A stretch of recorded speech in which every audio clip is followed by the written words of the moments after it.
ॐ अज्ञानतिमिरान्धस्य ज्ञानाञ्जनशलाकय चक्षुरुन्मिलितं येन तस्मै श्रीगुरवे नमः। श्रीचैतन्यमनोभीष्टं स्थापितं येन भूतले स्वयं रूप कदा मह्यं ददाति स्वपदान्तिकं।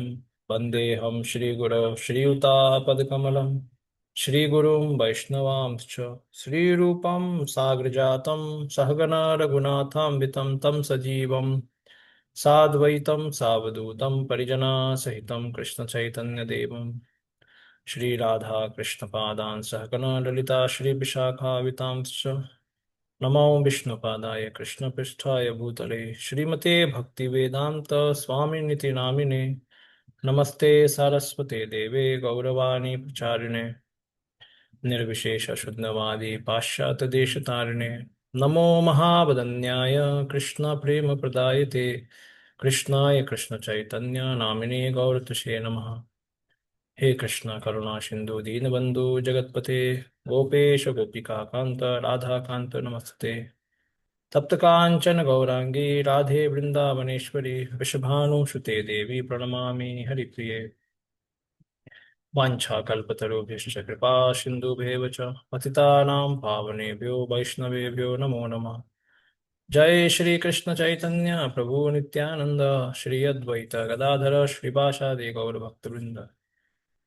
हरे कृष्ण कृष्ण कृष्ण हरे हरे हरे राम राम राम हरे हरे।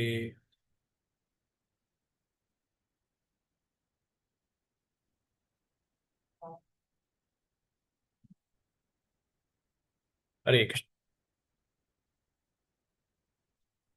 आशीष is here or Nandaraj.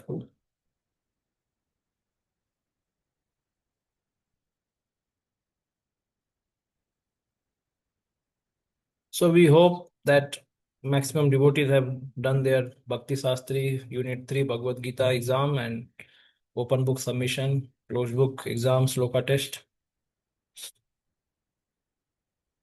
So now we are heading towards next unit of Bhakti Shastri NOD, Nectar of Devotion, Bhakti Rasamrit Sindhu, which is a very elevated book. Though it has been kept into the curriculum of Bhakti Shastri, this is the last book. So Bhakti Rasamrit Sindhu, it is a book of devotional nectar. Hmm. So the name says Bhakti Rasa. So we learnt in Bhagavad Gita about supremacy of Krishna, and now we'll be learning supremacy of Bhakti Rasa. So actually, the name is Bhakti Rasa Amrit, means whether it is talking about Bhakti or Bhakti Rasa. The name is Bhakti Rasa, as we'll be seeing that. But Sripad Rup Goswami or Srila Rup Goswami, he is explaining first 19 chapter about Bhakti only and about Bhakti Rasa. So overview of Bhakti, what is Suddha Bhakti, what is ordinary Bhakti, it is till 19 chapter. We will be discussing that. And other part of Bhakti Rasamrita Sindhu is about Bhakti Rasa. So it is also discussing about Bhakti, and then later what is Bhakti Rasa. So because only one section, which is very big section, that is what is Bhakti, in which ordinary Bhakti, then pure devotional service, in pure devotional service, Vaidhi Sadhana Bhakti, Vaidhi Raganuga Bhakti, then Bhav Bhakti, then Prem Bhakti. This is about Bhakti. And then other three sections of Bhakti Rasamrita Sindhu has four sections, four. So first section is discussing about all this Bhakti. Another three section is only discussing about Bhakti Rasa. So there you'll find primary Bhakti Rasa, secondary Bhakti Rasa,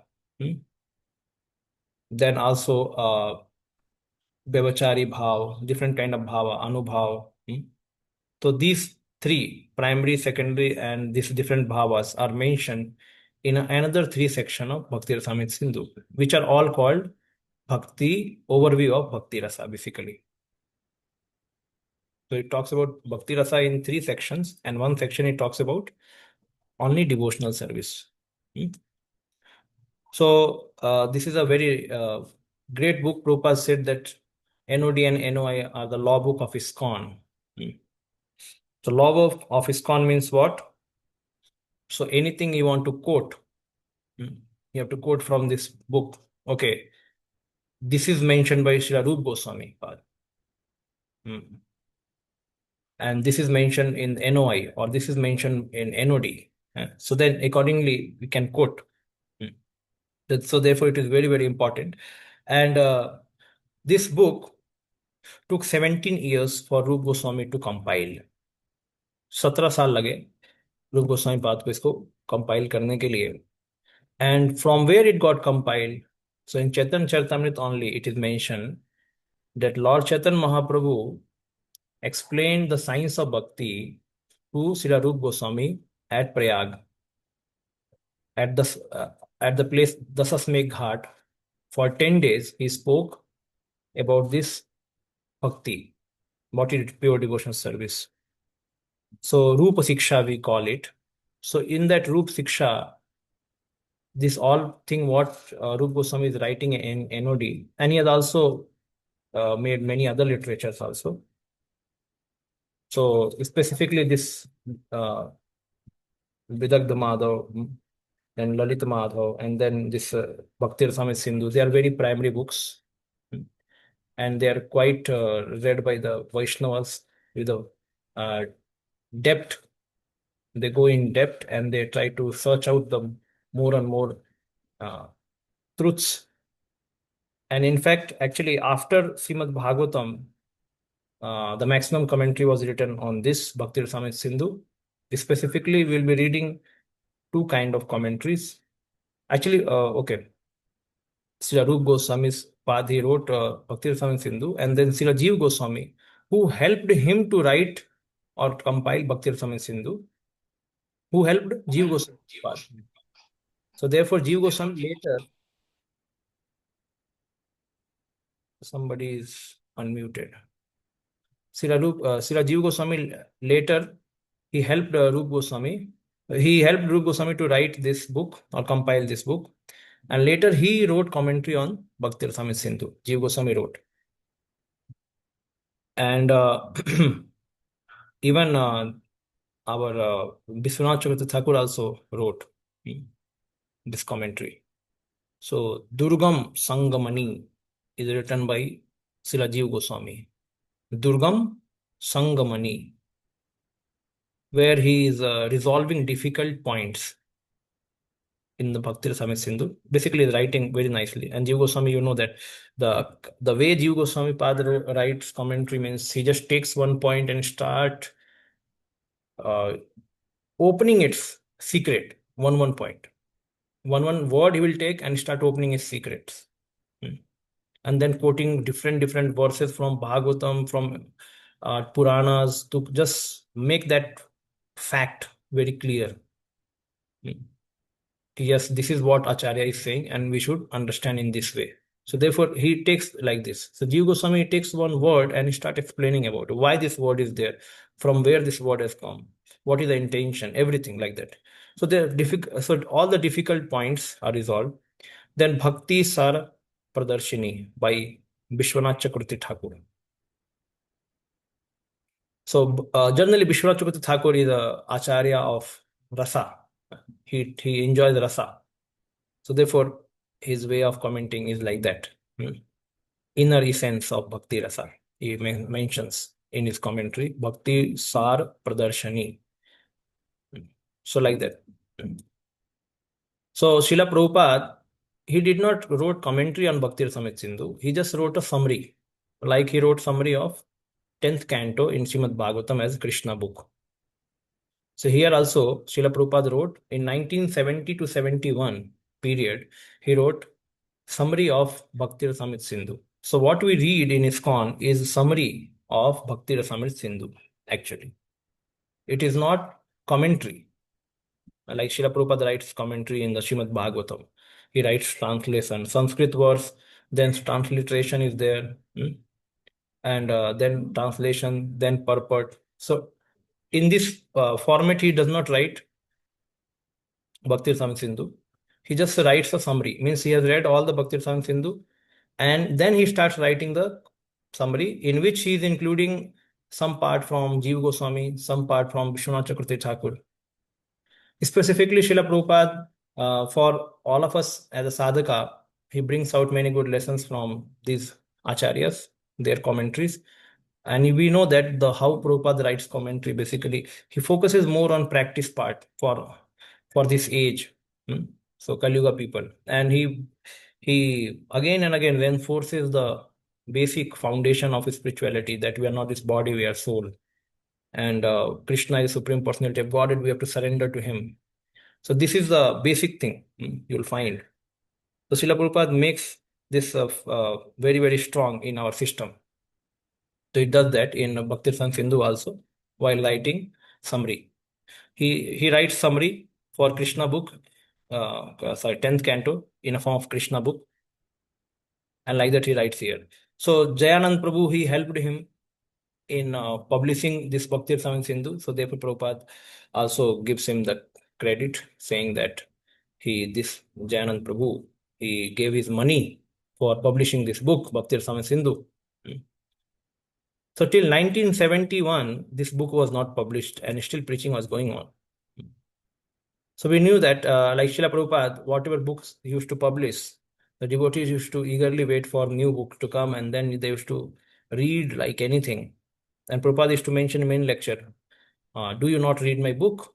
Like that he used to ask question. If somebody asks question, very simple question, then Prabhupada used to challenge him that whether he is reading my book or not. That was the thing. So this NOD, as it was written by Srila Rupa Goswami, so Chaitanya Mahaprabhu gave many instructions to Goswamis, who were his disciples. And the foremost of all of them was this one, actually, to read all the Vedic scriptures and take out the essence from them, and then illuminate the importance of bhakti in your literature. Teach the people what is the bhakti, what is the real bhakti, how one can attain this Braj Bhakti. So Rupa Goswami is not talking about in his book Karma Mishra Bhakti. Little bit he may give some example, but he may not. He's not talking. In NOD, basically, he's not talking about going to Narayan Dham or other things. We are only discussing about Krishna. Because the Mangalacharan, where it is mentioned the Vastu Nirdesh, the Mangalacharan had three parts: Namaskar, Vastu Nirdesh, and Ashirvad. So Vastu Nirdesh means what is the subject matter of your book, where you are heading towards, which subject you want to explain in your book. That is Vastu Nirdesh. So the first shloka of Bhakti Rasamrita Sindhu is the Vastu Nirdesh, where it mentions that I am speaking about Krishna, who is in Madhurya Rasa. So Madhurya Rasa contains all other rasas, we know that. So therefore, he says Krishna as the Akhil Rasamrit Sindhu. Akhil Rasamrit Sindhu. Akhil Rasamrit Murti, not Sindhu, Murti. Akhil Rasamrit Murti. So he is an embodiment of all the rasas. So he says, that is the first verse. So he himself says that I am speaking about Krishna, I am not speaking about any other thing. Or sometimes here their quote can be there to just solidify the point, but the main thing we are discussing about Krishna, and that also Madhurya Rasa.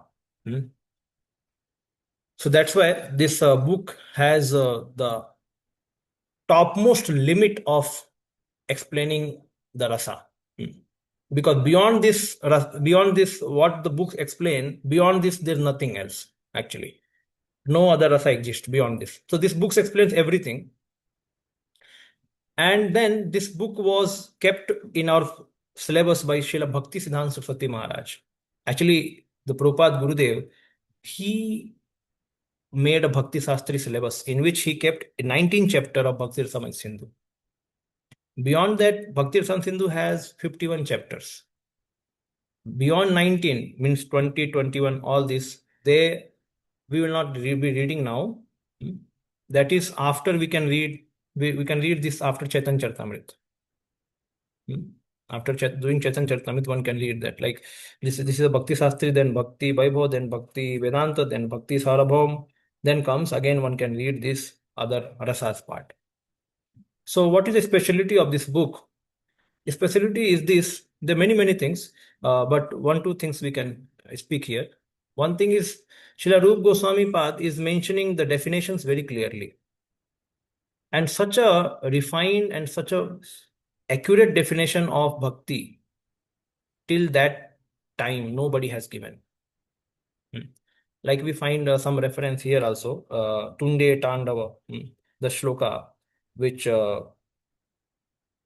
this Raghunath Raghunath Das Goswami,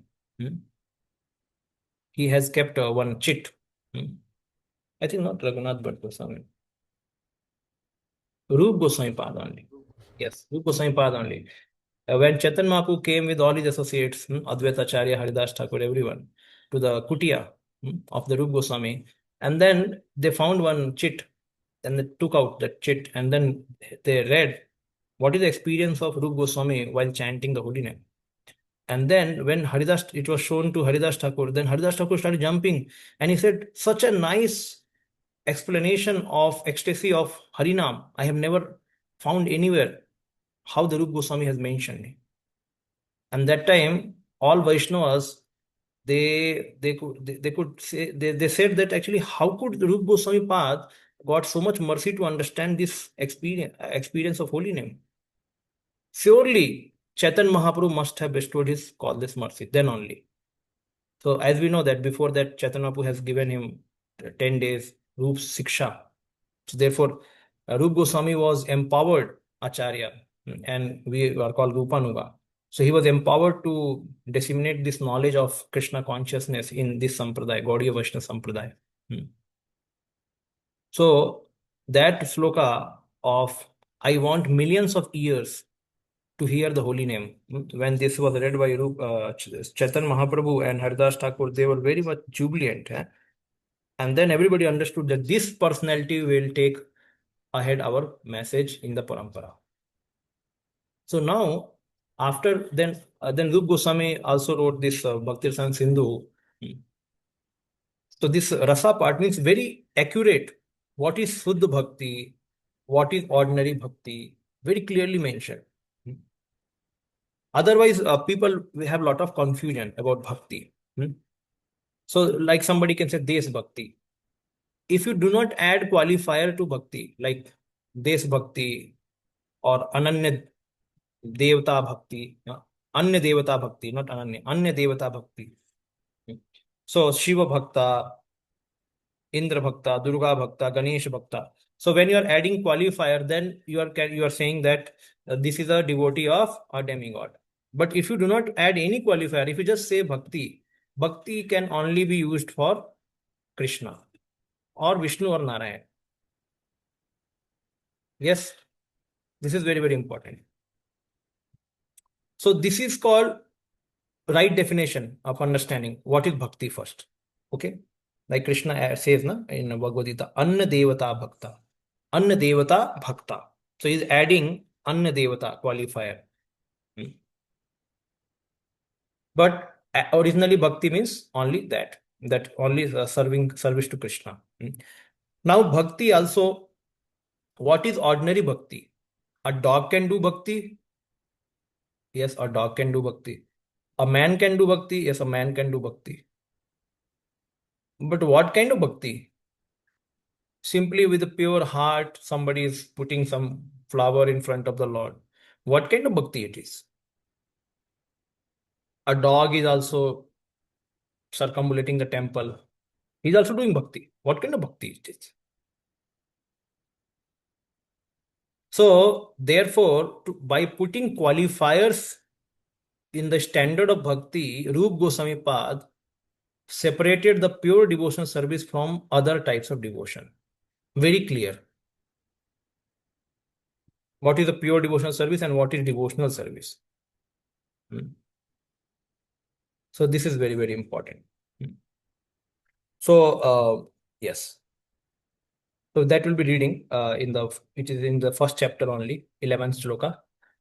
What is so first he begins with the overview of bhakti. So first vastu nirdesh and other things are there. So overview of bhakti is there. So therefore it is very, very important to know what is a bhakti and what is a pure devotional service, and how bhakti can be practiced. Is it a pure devotional service in sadhana stage?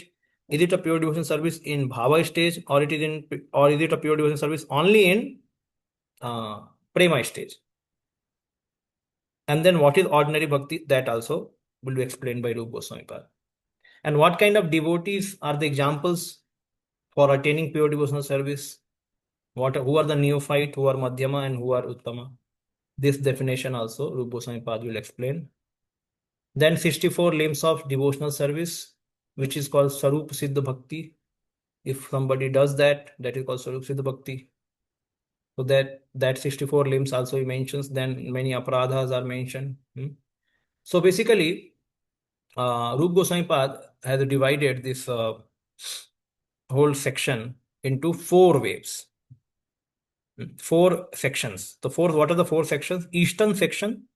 So Bhakti Rasamrita Sindhu. Sindhu means ocean. It's a big ocean, which is without limitation. Bhakti Ras का कोई limitation नहीं है. ठीक है. Chaitanya Mahaprabhu said in Chaitanya Charitamrita, I have very little time to explain. I'm just explaining it to you about Bhakti Rasa, and you later elaborate it.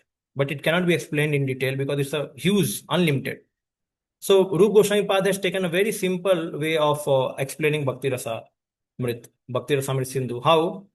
So he's saying an ocean of Bhakti Rasa has 4 directions: east, west, north, south. It is very obvious that everything has 4 directions. Okay. So therefore, eastern section. So eastern section of Bhakti Rasa Amrit Sindhu has then again 4 waves. Matlab, in one ocean there are many waves. So he also divides the waves also in 4 direction. Okay. So like you should not get confused. So the ocean is there, it has 4 direction, and in each direction there are again how many waves? 4 waves. Again, eastern wave, western wave, southern wave, northern wave, like that. Okay ना? समझ में आ रहा है ना? Confusion नहीं हो रहा है ना? हम्म.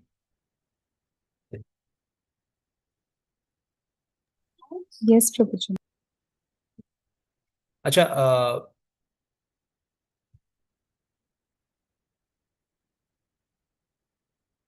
1 minute.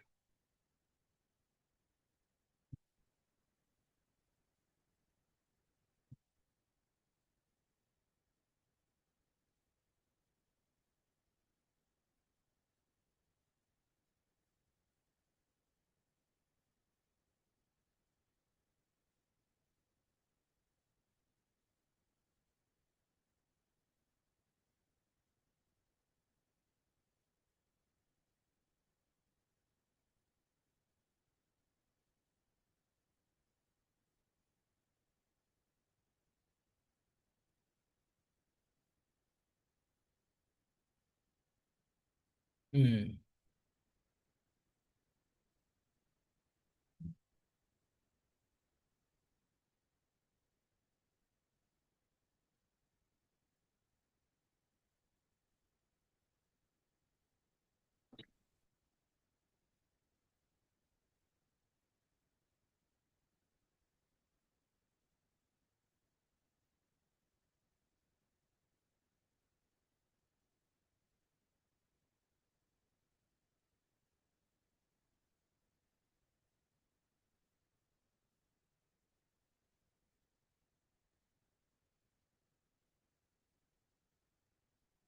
Actually, he's not describing in the form of eastern, western. He is discussing in form of first wave, second wave, third wave, fourth wave, like that he's saying. So he has only made a distinction in different direction of the ocean, but not in the now chapters in that direction, in that section. So that is only first wave, second wave. Like in eastern section, of Bhakti Rasamrita Sindhu, first wave, second wave, third wave. He's not mentioning there also direction. Okay, first wave, second wave, third wave, like that he's mentioning. That I was checking actually. So okay, so first wave is a Samanya Bhakti, overview of devotional service. Second wave, the first wave is the first chapter. First chapter is the Samanya Bhakti, will be mentioning about the overview of Bhakti, devotional service. Second wave, we will be mentioning about Vaidhi Sadhana Bhakti. In that later part, Raganuga will also come. So that is from 2 to 16 chapter. Chapter 2 to 16 is devotional service in practice. That is called Sadhana Bhakti. And then 17 to 18 chapter is Bhav Bhakti, devotional service in ecstasy. And 19th chapter is Prema Bhakti, devotional service in pure love of Godhead. So devotional service in practice, devotional service in ecstasy, and devotional service in pure love of Godhead. So in all the three phases, one is doing devotional service, but now one is getting more and more mature. Like Prabhupada gives an example, a mango is connected with a tree. It becomes more and more ripened. Yes. So when we are in beginning stage, we are khatta mango, sour mango. So we are doing it bhakti, but our bhakti is khatta. We are not able to taste the full sweetness of bhakti rasa. So for that, we need to continue our devotion service to get more purified and then attain bhava and prema bhakti. Then we'll be able to relish the real taste of bhakti rasa. So right now we are khatta. So devotion service in practice, that is called sadhana bhakti. So now sadhana bhakti, bhav bhakti, and you should know, see, so this sadhana bhakti also has a, so sadhana bhakti, then raganuga bhakti, this all comes in Vaidhi. These are all Vaidhi. Vaidhi means followed through scriptures. Inspiration is scripture. And then comes Bhav Bhakti. So in Vaidhi Bhakti, which has two parts, sadhana and raganuga. So in these two, Shastra is the main inspiration, and by the instruction of Guru we follow. At the same time, we engage our external senses in devotional service. That will be seeing the definition later. And in Bhav Bhakti, our internal senses are active. In Vaidhi Sadhana and Raganuga, our external senses are active. And in Bhav Bhakti, our internal senses are, means even if you are quietly sitting, like Jad Bharat, he is externally not active, but internally very much active. So at that stage, our internal senses become active. Means we are in our original position, we have realized, and we are in connection with Krishna, always thinking about him. Always thinking about him. Always relishing that rasa with Krishna internally, actually. So you need not to engage out externally your senses because you're internally fully awakened. So that is called full of Bikasit Chetana, full of Purna Biksit Chetana at that stage. So Bhava is the beginning of Prema. So Bhava is the beginning of Prema. That will be learning ahead. आगे के chapter में पढ़ेंगे पहले बस यहाँ पे थोड़ा synopsis दे रहे हैं. So Bhava is like a one ray of sunlight and Prema is like a full day.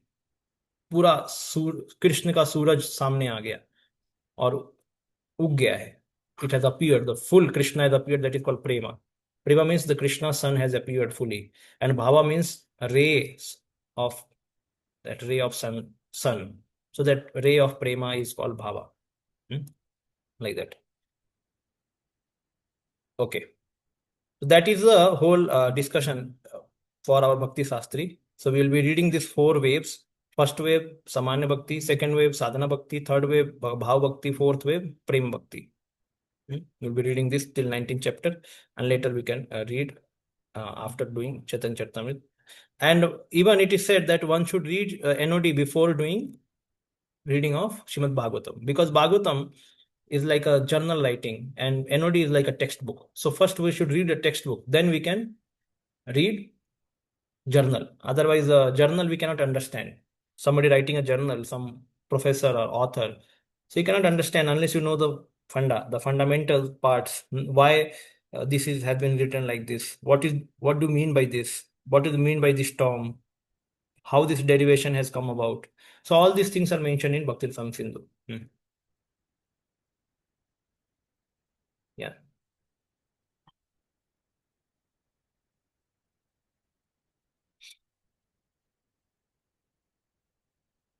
So today we'll be dedicating our time for reading the introduction preface part. I'll now share.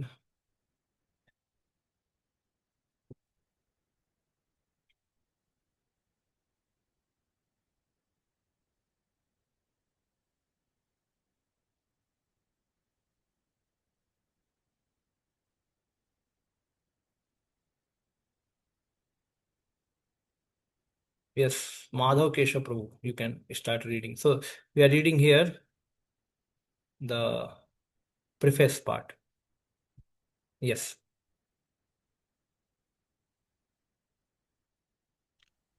The Nectar of Devotion is a summary study of Bhakti Rasamrita Sindhu, which was written in a Sanskrit by Srila Rupa Goswami Prabhupada. He was the chief of the six Goswami, who were the direct disciples of Lord Sri Chaitanya Mahaprabhu. When he first met Lord Chaitanya, Srila Rupa Goswami Prabhupada was engaged as a minister in the Mohammedan governments of Bengal. He and his brother Sanatan were then named as the Bir Khasa and Sakar Malik, respectively, and they held a and they held a responsible post as a minister of Nawab Hussain Shah. At that time, the 500 years ago, the Hindu society was very rigid, and if a member of the Brahmana caste accepted the service of a Mohammedan ruler, he was at once rejected from the Brahman society. That was the position of uh, that was the position of these two brothers. Dabir Khasa and Sakar Malik. They belong to the highly situated Saraswat Brahmana community. But they were ostracized due to their acceptance of ministerial post in the governments of Hussain Shah. It is the grace of Lord Chaitanya that he accepted these two exalted personality as his disciple and raised them to the position of a disciple of a Goswamis, the highest position of Brahminical culture. Similarly, Lord Chaitanya accepted Haridas Thakur as his disciple, although Haridas happened to be a born of Mohammedan family, and Lord Chaitanya later on made him the Acharya of the chanting of holy name of the Lord. Hare Krishna, Krishna Krishna, Hare Hare, Hare Ram, Ram Ram, Hare Hare. Okay. So we know the history here that the six Goswamis were the direct disciple of Lord Sri Chaitanya Mahaprabhu. And Lord Chaitanya Mahaprabhu met Srila Rupa Goswami Pad and Sanatana Goswami at Ramkeli. First time he met there. And then they were originally from South India, Saraswat Brahman family. Later they shifted to, even it is said they shifted first to Odisha. Later they went to Bengal. And then this Nawab Hussain, because he was converting Hindus into Muslims. So then he came to know that these two brothers are very intelligent. Actually, somebody suggested Nawab Hussain, if you keep these two brothers, your whole problem will be solved. Means these two brothers are so shrewd people, means they will help you in conquering all the other states of this country. And you will have no problem because they are very responsible. They can manage whole kingdom by their management. So, so then Nawab Hussain saw he went there, but these two brothers were not at all interested in parting in politics of this Nawab Hussain. So then he threatened them, "Ki if you do not surrender to me, I will torture all Hindus, and you will be the cause for that." So because of that, the Rupa Goswami, Sanatan Goswami had to become political members in his kingdom, and Rupa Goswami Pad was like a home minister, and his name was Dabir Khas. And he was a prime minister, Sanatan Goswami, and Sakar Malik. His name was Sakar Malik. Like you can understand, like he has a Khas and he's a Malik. It's like appear like both have a different surname. Same brothers but different surname. Whatever. So their parents were always praying to Lord Shiv that what kind of activity we have done that our sons have gone to serve Muslim. And at that time it was very much ritualistic thing that if somebody serves a Muslim, then he is fallen from his caste and he will never be accepted back into Brahminical society. And that was the reason Rupa Goswami, Sanatan Goswami, they did not go inside the Jagannath temple, even though they were from highest Brahmana society caste. But because they served Nawab Hussain, they did not go inside. They understood that we have now fallen. This is mentioned here. So their parents were praying that, my dear Lord, please release them from the custody of this Nawab Hussain and let them serve Lord Chaitanya Mahaprabhu. So later they got released by the mercy of the Lord. So here it's mentioned that they belong to highest situated Saraswat Brahmin community, and they were highly learned also. As we can see in their scriptures, we can find all this family means Rup Goswami, Sanatan Goswami, and their brother was Anupam. Anupam child was Jeev Goswami. You can imagine what kind of scholarship they had.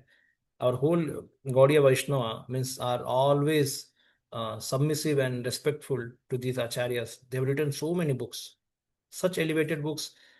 Rup Goswami Pada wrote ki even those could not be understood by future generations of us. So therefore, Jeev Goswami Pad gave Grantha Samadhi.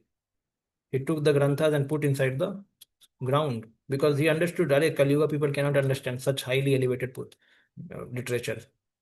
So they were directly empowered by the Lord, Rupa and Sanatan, Rupa Manjari. So like that. And then here it is mentioned that still Chaitanya Mahaprabhu, you can see, even though they are exalted Vaishnavas, but Chaitanya Mahaprabhu externally showed that I am going to make these people as Acharya for my parampara. Like Haridas Thakur was born in Muslim family and he made him Namacharya. So purposefully Lord did that actually. And Rupa Goswami, Sanatan Goswami, like they are fallen Muslims, they are belonging to Muslims and they're fallen Hindus or Brahmanas. But still he gave the leadership of his mission to Rupa Goswami Pad. So we can see that.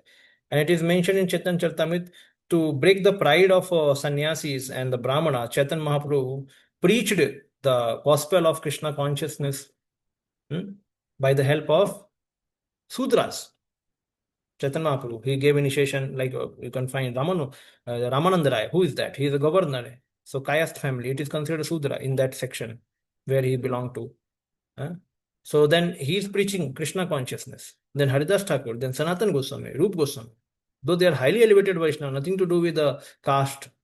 But to external world, he just showed that even a Sudra can be the elevated Vaishnava more than even a Brahmana. So like that is mentioned.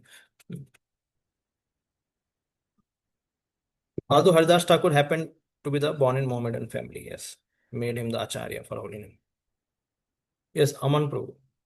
Please read ahead. Ishwarji. Lord Chaitanya's principle is universal. Anyone who knows the science of Krishna and is engaged in the service of the Lord is accepted as being in a higher position than a person born in a family of a Brahmin. That is the original principle accepted by all Vedic literatures, especially by Bhagavad Gita and Srimad Bhagavatam. The principle of Lord Chaitanya's movement is in educating and elevating everyone to the exalted post of a Goswami is taught in the nectar of devotion. Kiva Vipra Kiva Nyasi Sudra Keno Nai Jehi Krishna Tattvaveta Sei Guru Hai. Kiva Vipra Kiva Nyasi. Somebody is a Brahmana, somebody is a sannyasi, or somebody is a Sudra. So they should not be neglected. If they have got the science of Krishna consciousness, then they can become a guru. And guru means one who teaches others how to serve Krishna. So therefore, a guru position is not from birth. It is from he is learning from his teacher, from his guru, because he has submitted to a Vaishnava guru, and that Vaishnava guru has given him knowledge, and that's why he has become eligible for guru. So therefore, Prabhupada is mentioning this is a position of people in Krishna consciousness, that Lord Chaitanya movement is a Siksha Parampara, elevating everyone to the exalted post of Goswami. Just by following this path, one can become a great Goswami. One need not to be born in a Goswami family, but one can become Goswami. Lord Chaitanya met the two brothers, Dabir Khas and Shakar Malik, in the village known as Ramkeli in the district of Malda. And after that meeting, the brothers decided to retire from government service and join Lord Chaitanya. Dabir Khas, who was later to become Rup Goswami, retired from his post and collected all the money he had accumulated during his service. It is described in the Chaitanya Charitamrita that his accumulated savings in gold coins equaled millions of dollars and filled a large boat. He divided the money in a very exemplary manner, which should be followed by devotees in particular and by humanity in general. 50% of his accumulated wealth was distributed to the Krishna conscious persons, namely the Brahmins and the Vaishnavas.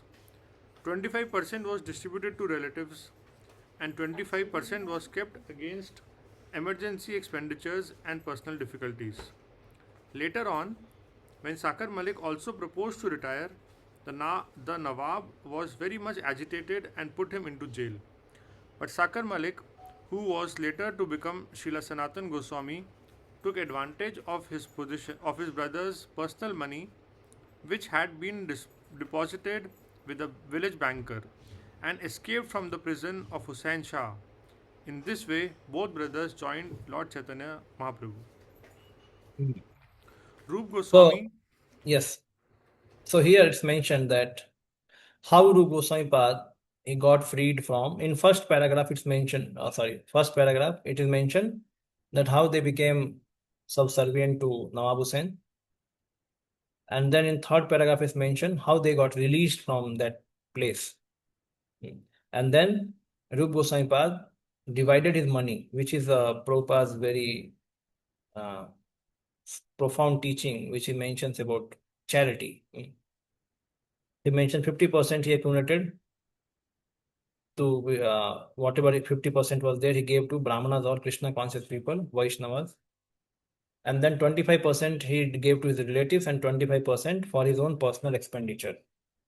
So this is the way he teaches for everyone in Krishna consciousness. They should follow this principle. How they should divide their money.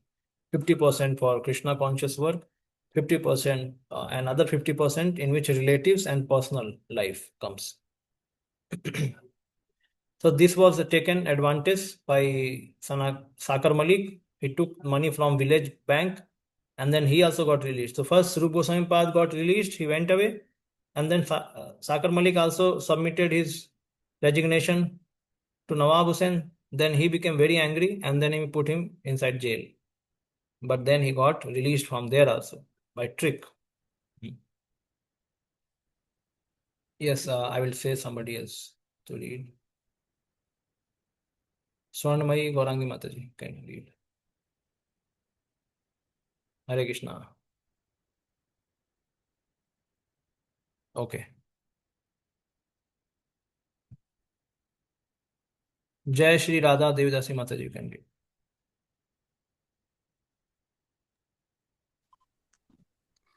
Rupa Goswami first met Lord Chaitanya at Allahabad, India, and on the Dashaswamedh bathing ghat of एक minute हाँ yes Hare Krishna Hare Krishna.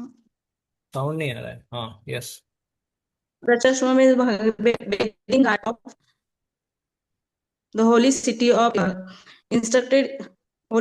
Lord instructed him continually for 10 days. The Lord particularly instructed Rupa Goswami the science of Krishna consciousness. The teachings of Lord Chaitanya Srila Rupa Goswami Prabhupada are narrated in our book Teachings of Lord Chaitanya. Later, Srila Rupa Goswami Prabhupada elaborated the teachings of Lord with proper knowledge, revealed scriptures and authoritative references from various Vedic literatures. एक minute, हाँ, हरे कृष्णा माता जी, आपका sound थोड़ा cut रहा है। सबके लिए cut रहा है ना, या मेरे को ही कट रहा है आवाज? Yes, Prabhuji, it's breaking. हाँ, ओके, कोई और पढ़ सकता है? एक मिनट, आप रुकिए, आप मत पढ़िए। नेहा माता जी पढ़िए। Srila Srinivas Acharya describes in his prayers to the six Goswamis that they were all highly learned scholars, not only in Sanskrit but also in foreign languages such as Persian and Arabic. They very scrutinizingly studied all the Vedic scriptures in order to establish the cult of Chaitanya Mahaprabhu on the authorized principles of Vedic knowledge. The present Krishna Consciousness movement is also based on the authority of Srila Rupa Goswami Prabhupada. We are therefore generally known as Rupanugas, or followers in the footsteps of Srila Rupa Goswami Prabhupada.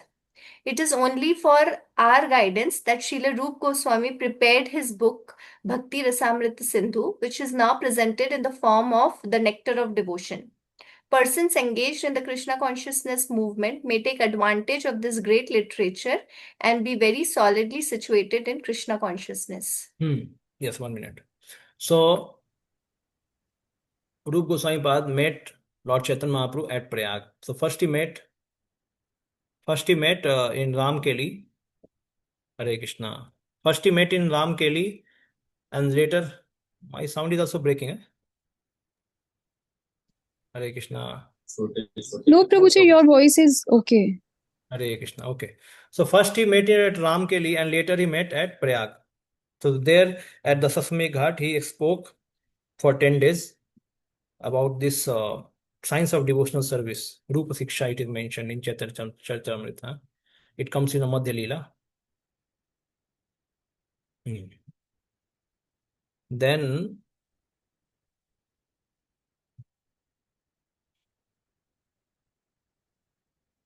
yes, Srinivas Acharya describes in his prayers, Bande Rupa Sanatuna Raghuyugo Sri Jiva Gopalako. So there he mentions that they were not only learned scholars in Sanskrit but also in foreign languages such as Persian and Arabic. So they were also learned in that.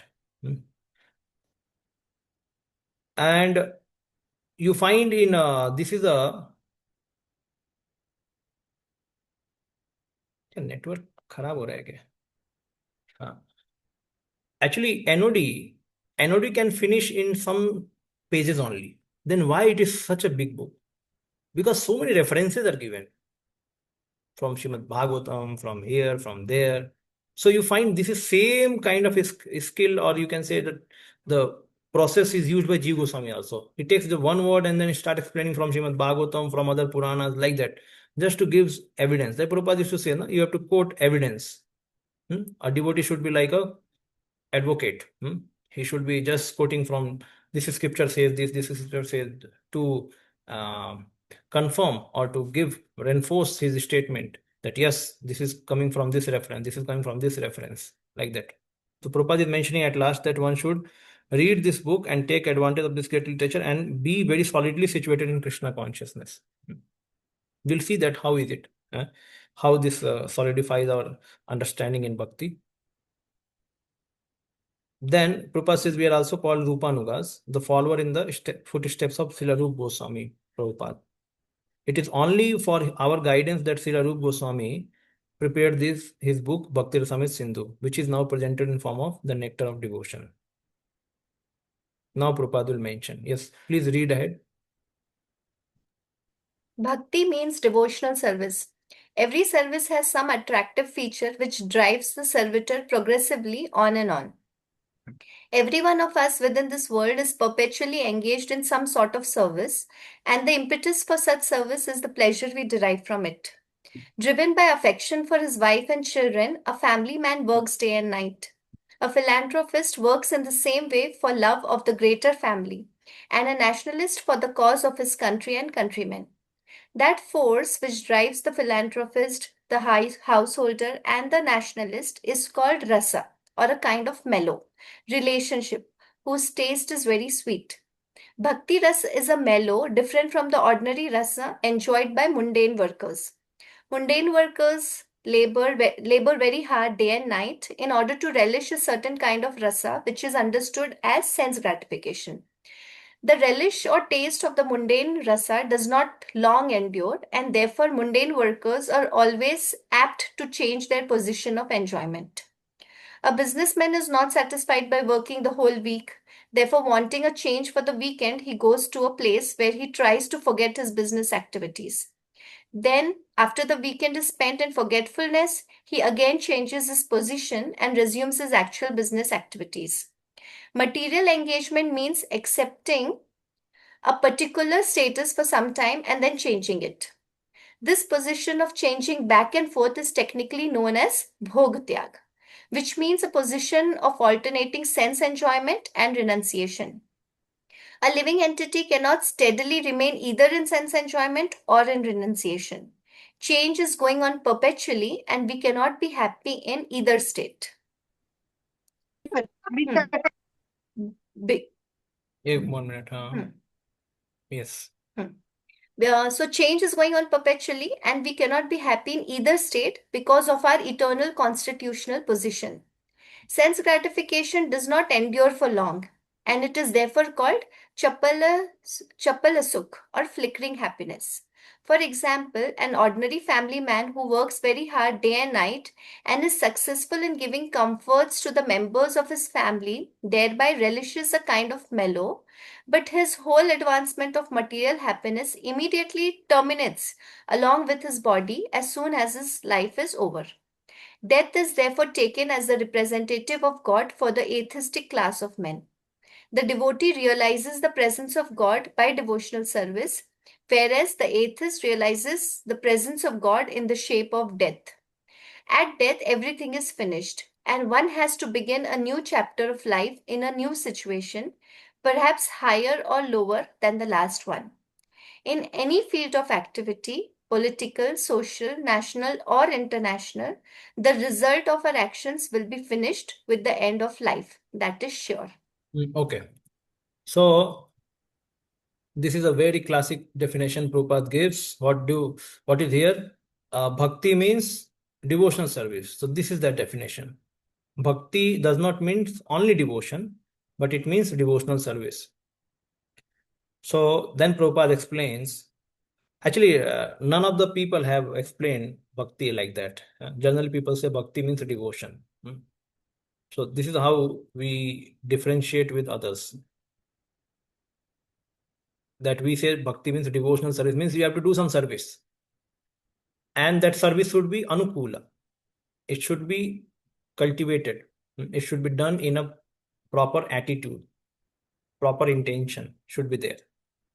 Okay, so that is here some, you can say, what you can say, some indication we are getting here. Bhakti means devotional service, means it's a service rendered with devotion. Service rendered with devotion, though it does not fully says everything, but at least itna to bata raha hai. Yes, so bhakti connotes devotion or love, and love implies service. So we have heard that somebody says I love you, but he does not serve. So then that love is simply superficial love, or it's a bookish love, no value. And somebody does service, but he is doing grudging service or with some motivation. So then that service is again not done out of love. That is done out of certain selfish motivation, like a waiter serving some customers. It's not that waiter is in love with the customer. He is serving because he's getting payment. Nowadays, teacher are also teaching to students, not because he is having a great welfare attitude, or he is a great guru. He's just teaching because he's getting money. Like that. So you find this kind of thing. So the service also requires a qualifier, that is devotion, devotional service. And if you only say devotion, then devotion also requires some thing we should follow. So what should follow? Service. Devotion should be followed by service. Okay. Then it becomes both devotional service. Bhakti means devotional service. We also hear that love means service. Yes. Love means try to please the person whom we love. So activity to please the beloved, that is basically love means, or service means that. So thus devotional service is a nice definition for a bhakti, or you can say eloquent definition for bhakti. Then Prabhupada mentioned that how he mentions that this kind of taste is there in everyone. Yes. What is that he is mentioning? Some sort of service everyone is rendering perpetually. Okay? Example, driven by affection for his wife and children, a family man is working day and night. So now just see, there are two things. One is called now devotional service, and then other thing is called mellow. What is the impetus for doing some service? That is called mellow, rasa. The Prabhupada translates rasa into mellow in English, mellow. So one is material mellow, one is transcendental mellow, spiritual mellow or transcendental mellow. So in material world, one is driven by the material mellow. So mentioned here as a affection for wife and children. Somebody is working hard day and night. Philanthropist is also working hard for love of greater family like humanity, or nationalist, he works for country. So he has love for countrymen, philanthropist also. So all this altruist, philanthropist and nationalist, householders, everyone. So here Prabhupada mentions what is the driving force in their work, that is rasa or mellow. A kind of mellow relationship whose taste is very sweet. So bhakti is defined here. Now Prabhupada is defining bhakti rasa. So how Prabhupada is comparing bhakti rasa, first bhakti with a devotional service, he is saying what is bhakti, devotional service. And then he is telling what is material service. How people also do some service, they are never bereft of any service, they must do some service. So his kind of comparison, contrast between devotional service and material service. Now, what is the impetus for doing material service? Is material rasa, material mellow. And again, what is the impetus for doing devotional service? Is a devotional rasa. So then he's calling it bhakti rasa. So bhakti rasa is a mellow, different from ordinary rasa, enjoyed by mundane workers. So what is that rasa? Mundane rasa is what, or mundane mellow? That is sense gratification. उस रसा को क्या बोलते हैं? इंद्र तृप्ति. वो इंद्र तृप्ति का रसा उसको बहुत अच्छा लगता है, इसलिए वो सेवा करता है. The relish or the taste of the mundane rasa does not long endure. Therefore, mundane workers are always apt to change their position of enjoyment. This is such a nice thing which is mentioned. Why do people change their position after bhog and tyag? Bhog and tyag. Like you find the definition like dharma, artha, kam. If somebody is doing dharma and he is getting artha and then he is getting kama, then he should go ahead na. After kama, he should become anant santi. सुख होना चाहिए ना. अगला word क्या होना चाहिए काम के बाद? सुख या आनंद होना चाहिए. तो धर्म अर्थ काम आनंद ये होना चाहिए. बट ये मोक्ष कहां से आ गया? मोक्ष is totally separate. It's odd one out actually. धर्म अर्थ काम मोक्ष में ऑड वन आउट क्या है? मोक्ष है. बिकॉज मोक्ष सेटिंग नहीं हो रहा है इसमें तीनों के साथ. मोक्ष का आइडेंटिटी क्या है? You should become detach from the world. And dharma artha kama is basically specifying what? Enjoyment. Dharma is also for enjoyment, artha and kama, all three. Okay. So here is enjoyment and here is liberation. So both are contradicting actually. So this is what Prabhupada is saying. Bhog and tyag. Dharma artha kam is bhoga and then tyag means moksha. So this is totally, so this is all material. Therefore this is material. Material rasa. अभी भोग करो और उसके बाद वो व्यक्ति frustrate हो ही जाएगा, क्योंकि सिस्टम ही वैसा है. It is not going to endure for long. If somebody has lot of money also, that money will not give him enjoyment.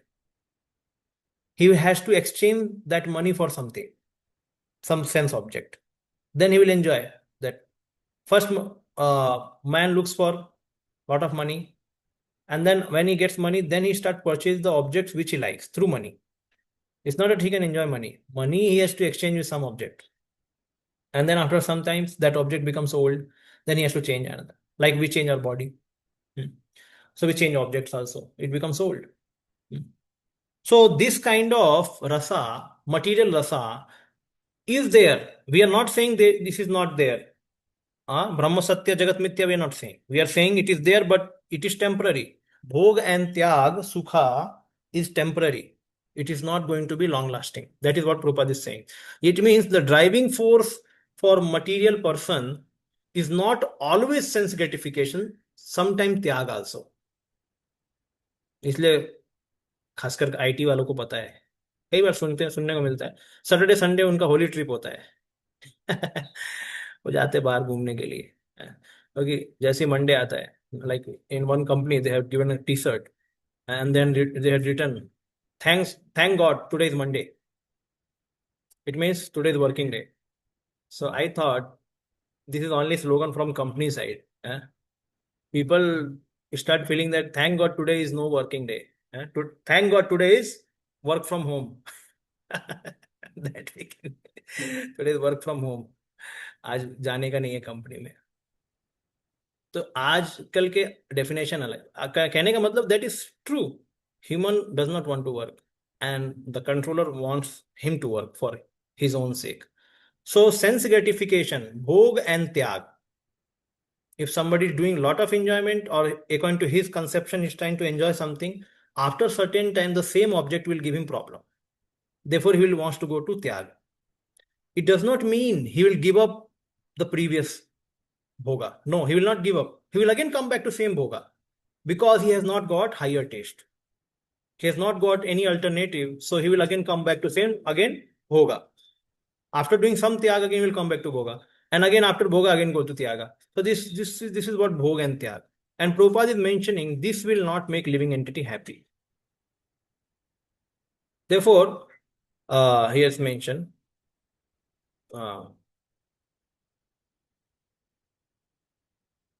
the relish or the taste of the mundane rasa does not long endure. And therefore, mundane workers are always apt to change their position of enjoyment. A businessman is not satisfied by working the whole week, therefore, wanting a change for the weekend, he goes to a place where he tries to forget his business activities. Then, after weekend is spent in forgetfulness, he again changes his position, resumes his actual business activities. Material engagements means accepting a particular status for some time and then changing it. Just see, this is what material engagement. We should understand philosophically here, and we have experience also. तो क्या मतलब समझ में आया? इसका मतलब ये है कि हम कोई भी मटेरियल स्टेटस में हो, ये हमें समझना कि कल को वो हमें सुख नहीं देगा. ठीक है ना? कोई भी कितना भी प्रॉमिसिंग हैप्पीनेस क्यों ना हो संसार में, आप हमेशा ये सोच लेना कि इसका दूसरा एंड भी है, जो दुख का कारण है, जिससे हमको विरक्ति होगी. That will detach us. And it does not mean again that will create a for permanent detachment. Again, we'll go back to same thing.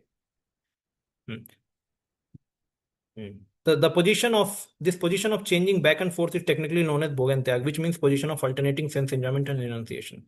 A living entity cannot steadily remain either in sense enjoyment or in renunciation. Here is the point.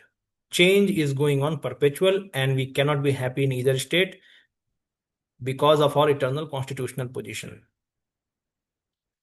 And sense gratification does not endure for long, and it is called chapala sukha. So chapala sukha, which we have heard many times, what does it mean? Flickering happiness. It does not endure for long. It means it has a very small time or small enjoyment. It has very small endurance. It does not wait for long. It does not endure for long.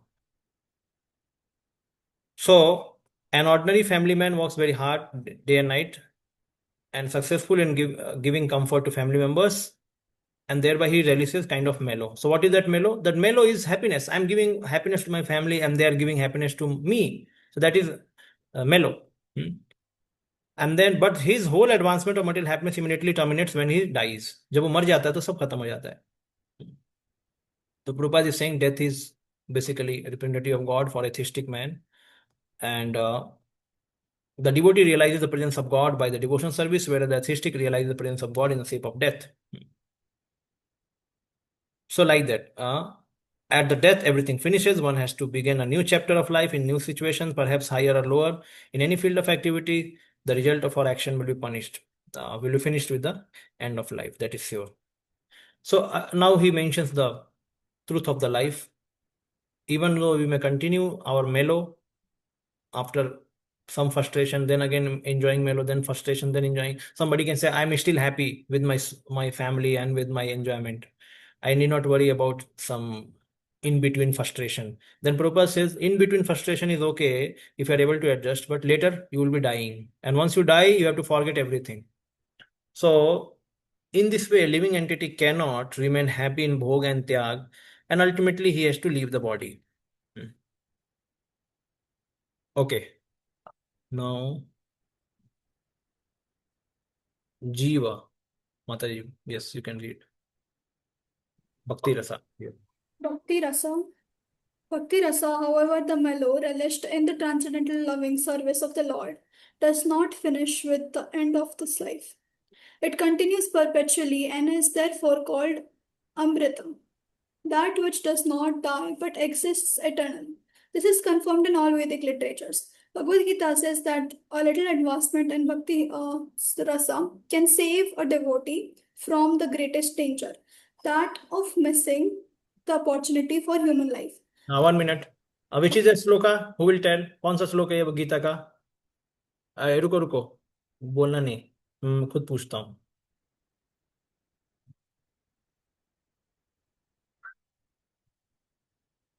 कौन सा श्लोक है?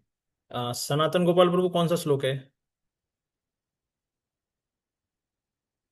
Bhagavad Gita, little advancement in bhakti rasa can save a devotee from greatest danger. Jyoti Mataji is there? Yes. Yeah, Prabhuji, I'm there, but I don't know the sloka. I don't remember now. Okay, ठीक है. पुष्टि राधिका देवी का माताजी there?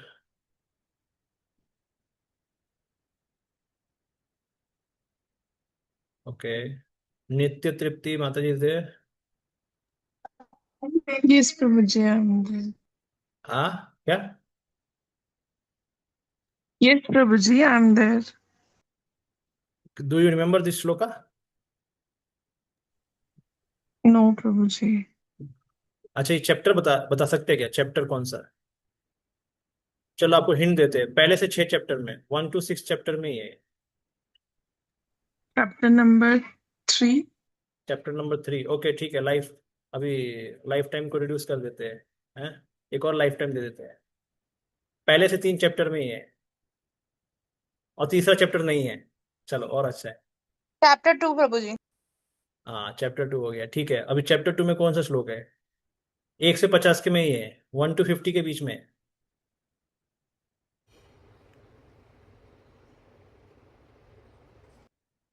चलो, 30 से 50 के बीच में है. 20 श्लोक में आ गया अब.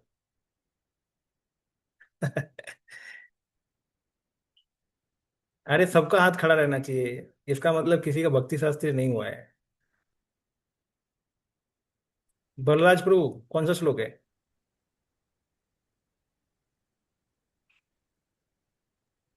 Not able to recall it. हे भगवान. Prabhuji, महादेव प्रभु. Neha B. हाँ, नेहा Neha विक्रमणा Vikramana स्वस्ति. Swasti. Yes. May not remember whole shloka, but at least hint should be there. Neha विक्रमणा स्वस्ति. Yes, correct. ठीक है. Please go ahead reading. The rasas derived from our feelings. Okay, the rasas derived from our feelings in social life, in family life, or in the greater family life of altruism, philanthropy, nationalism, socialism, communism, etc., do not guarantee that one's next life will be as a human being. We prepare our next life by our actual activities in the present life. A living entity is offered a particular type of body as a result of his actions in the present body. These activities are taken into account by a superior authority known as Deva, or the authority of God. This Deva is explained in Bhagavad Gita as the prime cause of everything. And in Srimad Bhagavatam, it is stated that a man takes his next body by Deva Netrena, which means by the supervision of the authority of the Supreme. In an ordinary sense, Deva is explained as destiny. Deva supervision gives us a body selected from 84 lakh. 84 lakh forms. The choice does not depend on our selection, but is awarded to us according to our destination. If our body at present is engaged in the activities of Krishna consciousness, then it is guaranteed that we will have at least a human body in our next life. एक minute ज़्यादा नीचे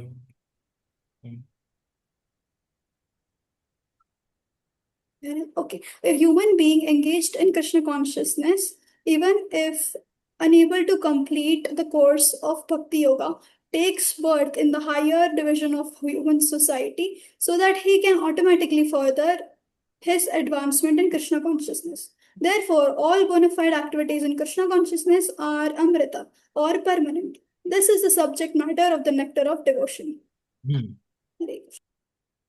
So, now Prabhupada is connecting Bhakti Rasa with the devotion, with the Bhagavad Gita philosophy also here, about birth and death, and then different life forms, and then destiny. He's connecting everything. This is very nice. Otherwise, one may start thinking, okay, this is a separate book only. No, this book is a further advancement. After Krishna says, what is a requirement for bhakti? The first foremost requirement for bhakti, basically in pure devotion service, is sardharman parityajya mam ekam sharanam praja. One should be fully dedicated, fully surrendered to the Lord, thinking that Krishna will protect me. Sharanagati. Krishna ek sharanam. So this is a foremost thing required in pure devotional service. It's a beginning, means it's a beginning. Foremost is threshold. So ye chahiye hi chahiye, threshold. If somebody is not fully surrendered to the Supreme Lord, he cannot execute pure devotional service. So after that, after surrender, which is the last instruction in Bhagavad Gita, he has to learn to do devotional service in a proper way, with proper understanding of definition of bhakti, then engaging oneself in limbs of bhakti, then avoiding offenses, and then developing more and more faith in a devotional process and advancing ahead. Okay, so now here it's mentioned that Bhakti Rasa, mundane Rasa, it finishes at one time. At death, what happens? The person has to forget his mellow with his wife and children. He has to take next body. But Bhakti Rasa, relished in a transcendental loving service of the Lord, does not finish with the end of life. This is very important. Means somebody has developed a mellow with Lord that he wants to become a servitor, like Hanuman. So, in next life, also, he will have the same kind of attitude for the Lord. But this does not happen with material rasa. Material rasa में ऐसा नहीं होता है. वो अलग हो जाता है, change हो जाता है. Because the person only changes. Our attraction in to anything material rasa is basically attraction to material things. Correct? That attraction is only giving a feeling of rasa. Now that object only changes, matter only changes, then that attraction does not remain there. इसलिए कोई इस संसार में भी आप देखोगे, like somebody says that, oh, I can give my life for you. But this is not very right statement, because if the person changes, then his love also changes. Yes, this happens in material world. Like we find even in life of Kamsa also. Kamsa was very much loving to Devaki. And you see, as soon as he heard that he will be killed, immediately he forgot all the love. He was about to chop off her head. So this is one example of Asura. Even in the case of noble people also, Harav Bhakta Sukuto Mahatguna. They are only Manorathena Sati Dhavato Bahi. They're simply wandering on the chariot of mind. So any good qualities which is not born of devotional service, it is not permanent. And so if it's not permanent, it can be changed according to our association with the modes. Yes, it happens. So that's what Prabhupada is mentioning. Amrita. Bhakti rasa is Amrita, and that is Mrita. That finishes, and it is Amrita, which does not die but exists eternally. This is confirmed in Vedic literature. It means one has got certain rasa in previous life and he has enjoyed that bhakti rasa with the Lord, some relationship. He will be satisfied with that and he will continue in next life from that onward. That is why our investment in the life of people, when we preach and we give devotion service to one another, it is very, very important because we are situating that person to certain degree in reciprocation with the Lord. That may not be immediately pure devotion service, but भक्ति आभास हो सकता है, लेकिन वो भी चलेगा, भक्ति आभास भी चलेगा, कोई इशू नहीं है. Because connection with Krishna at any stage, either it's a beginning stage or advanced stage, is always beneficial for anybody. Prabhupada mentions in Kunti Maharani sections, some neophytes go to temple and they offer obeisances to Lord, and the pure devotees, they see the Lord everywhere and they also offer obeisances. Both are equal. How both are equal? Because both are according to their adhikar. One is offering obeisances because he does not understand Lord. He just comes and meets, sees the Lord in temple, and he's thinking he's the Lord is standing. I'm offering. And pure devotee, he's a ripened mango. He's relishing that mellow with the Lord, and because of that, he's offering obeisances. But both are doing the same activity. Only thing, consciousness is different. So, but both are getting benefited. That is the whole thing to say. So, whatever bhakti rasa one has, little bit also. Acha, one more thing. Rup Goswami Pad, when he explains. Now, please mute yourself. On.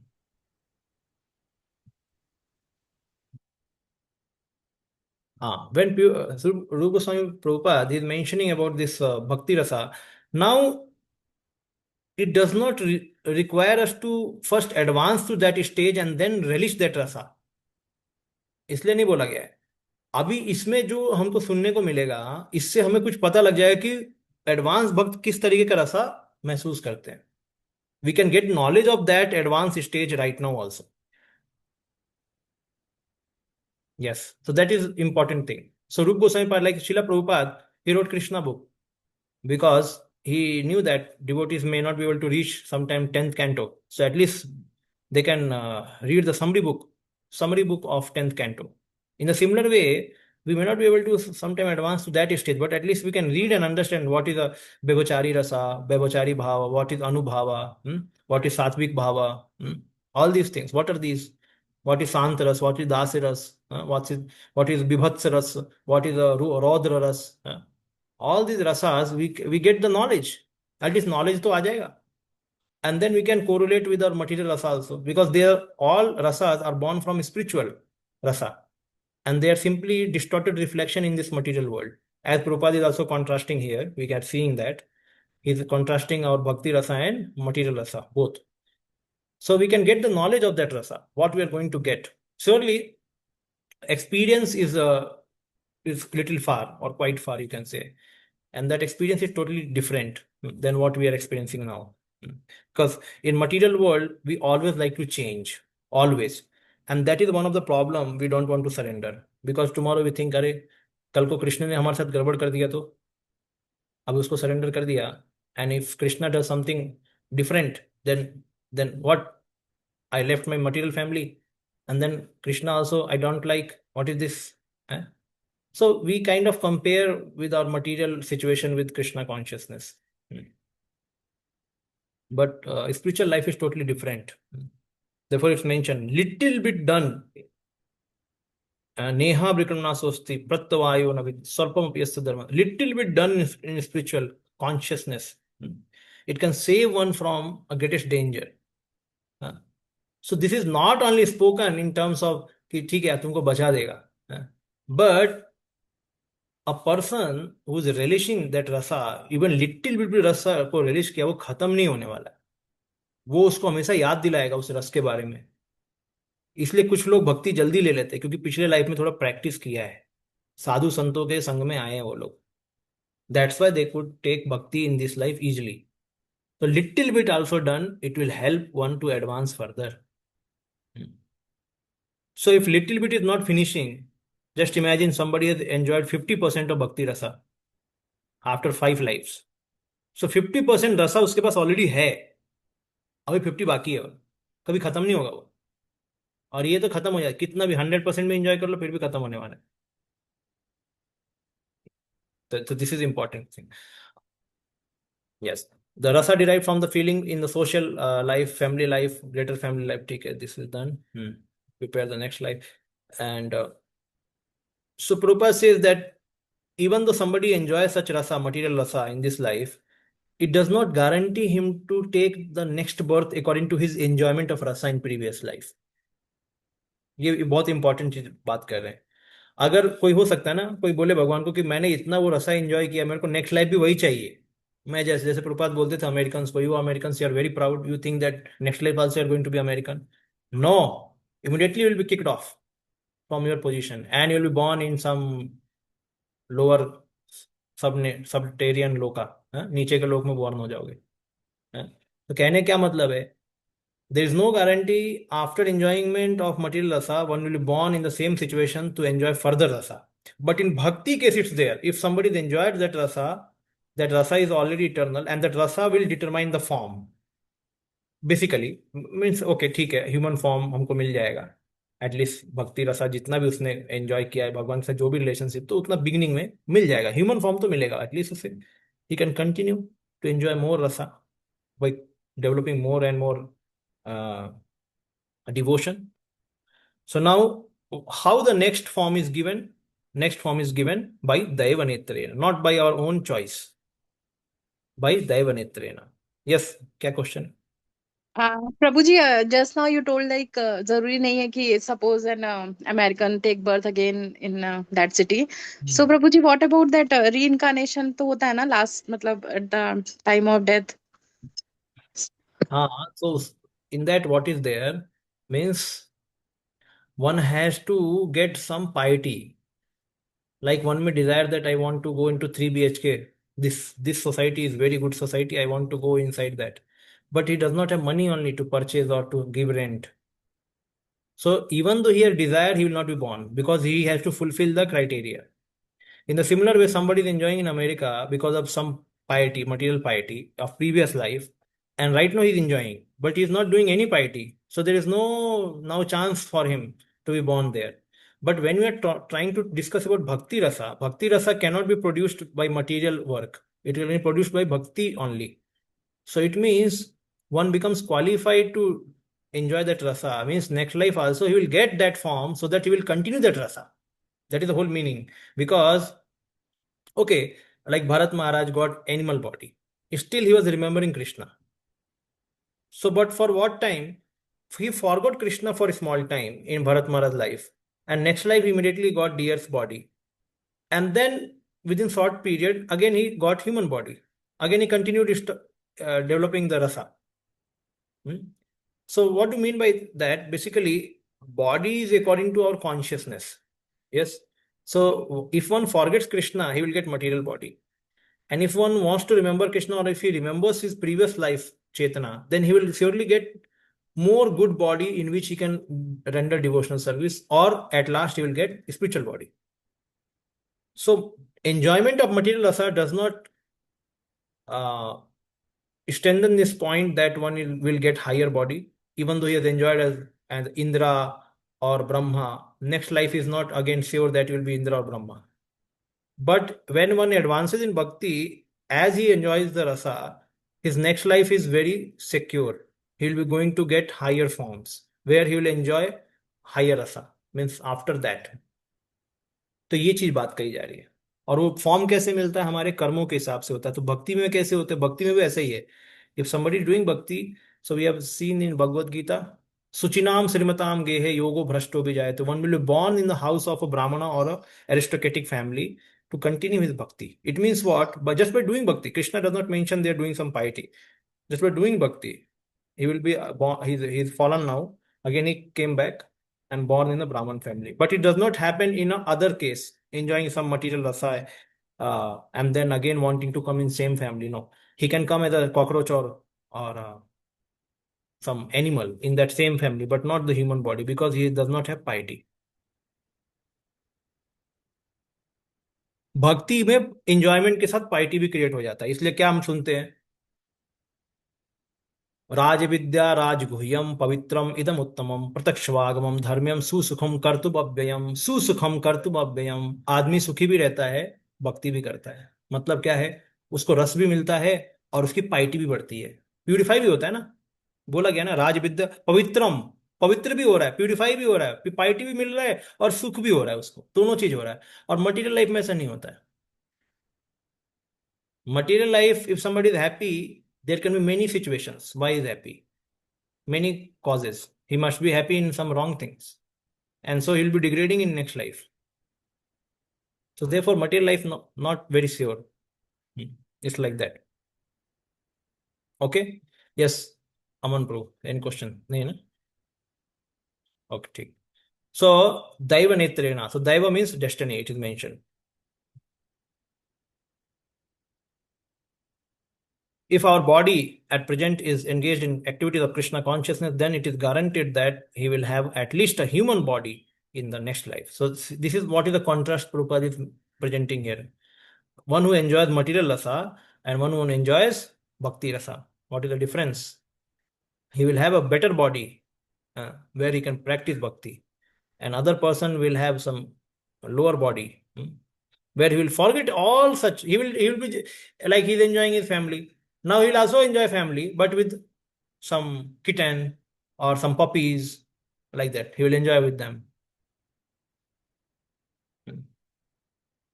A human being engaged in Krishna consciousness, even if unable to complete the course of bhakti, devotional yoga, takes birth in higher divisions of human society, which helps him to further his advancement in Krishna. Yes, Amrita. So that is why it is called Amrita, permanent. Bona fide activities in Krishna consciousness are Amrita, permanent.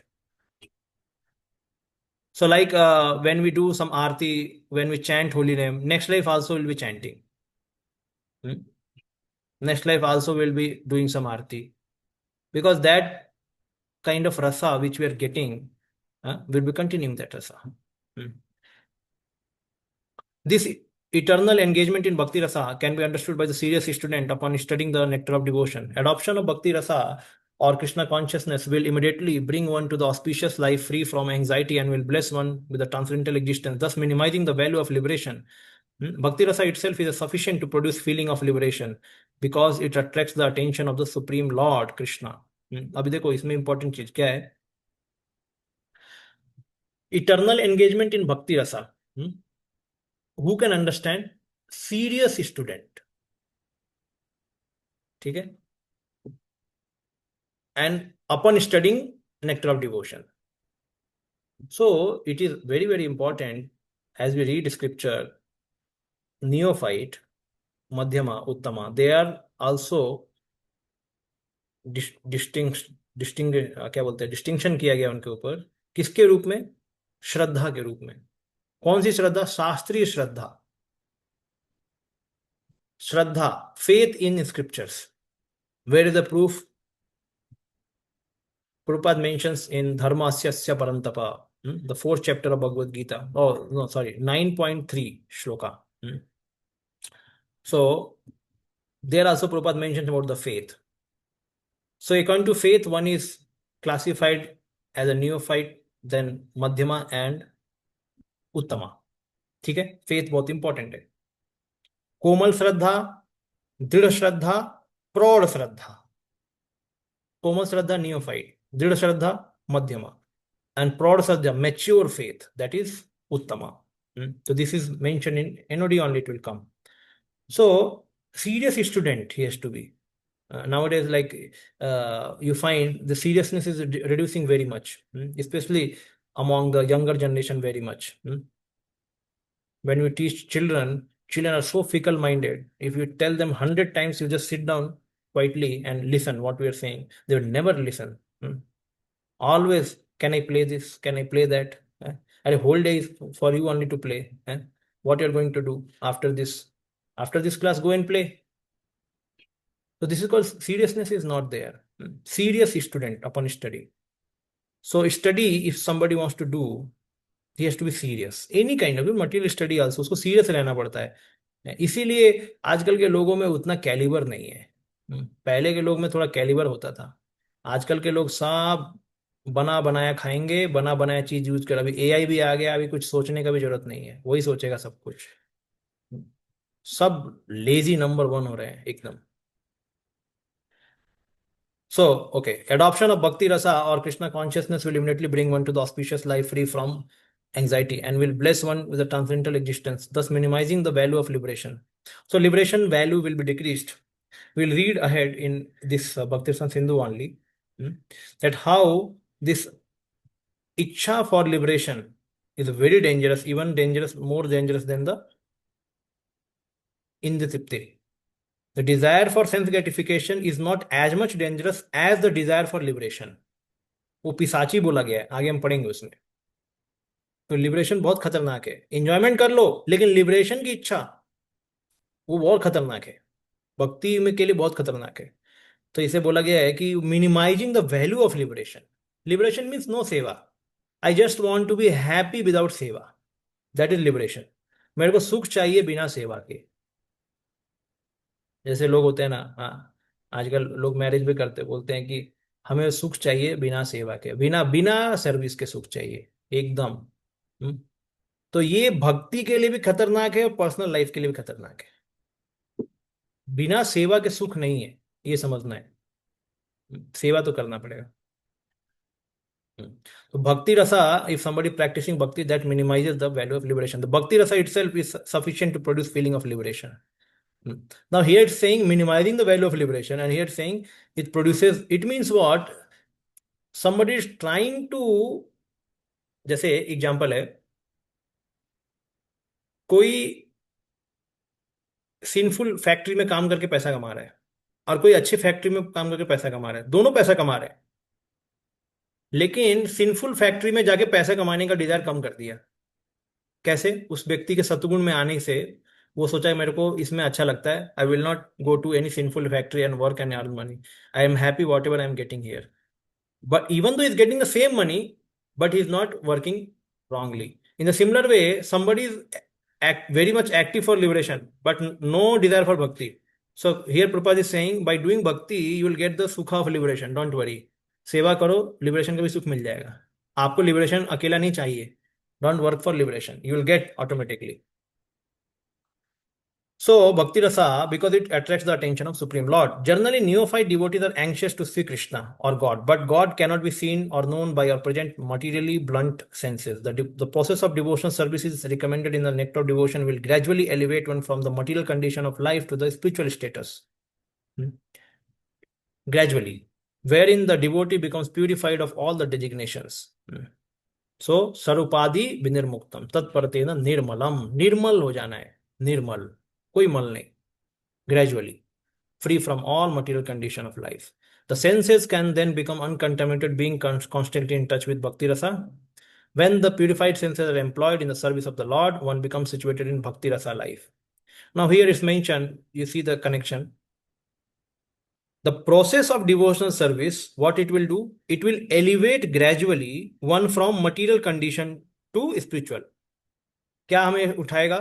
भक्ति का process हमको धीरे धीरे कहाँ उठाएगा? It will elevate one from material condition of life, which was material rasa, enjoyment, to spiritual status, wherein the devotee becomes purified. So what is the identity or what is the proof that one has gone to spiritual status? He will become free from all upadhi. उसका कोई उपाधि नहीं है, न ब्राह्मण, न क्षत्रिय, न वैश्य, न शूद्र, ना ब्रह्मचारी, ना गृहस्था, ना बानप्रस्थ, ना सन्यासी, कुछ नहीं. He is free from all upadhis. Okay, that is spiritual status. Brahma bhut prasannatma na sochti. The senses can then become uncontaminated that time, and then being constantly in touch with bhakti rasa.